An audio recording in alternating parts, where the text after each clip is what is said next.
Hello kids. Today we're going to learn how to draw a delicious pizza. Let's get started with our drawing.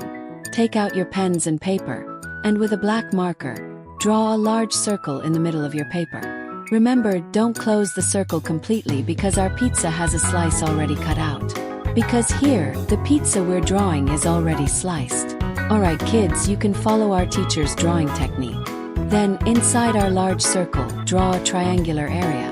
Does it look like a big monster opening its mouth? Next, fill in the mouth area with our triangle to complete the circular shape. Once you've finished drawing, we begin completing the inside of our pizza. Here kids, imagine what flavor of pizza you like.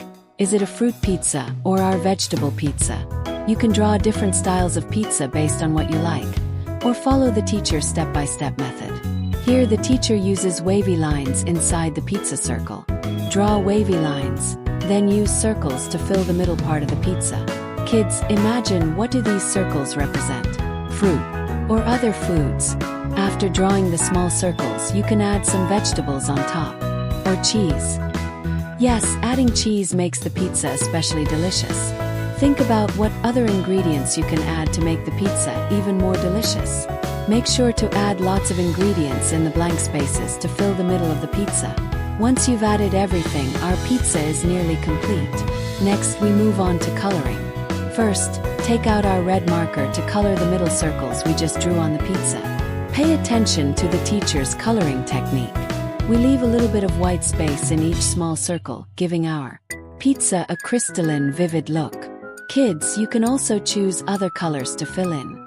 Next, for the vegetable parts, we use green and magenta markers for coloring.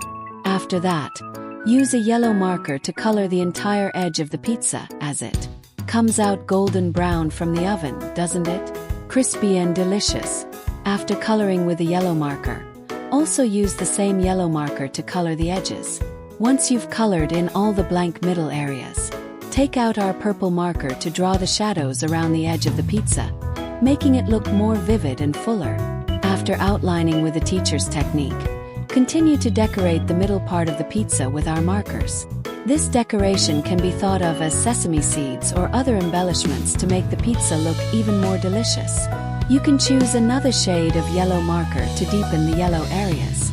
After outlining, our entire drawing is almost complete. Let's take a look at the finished product. Did you kids learn how to draw it?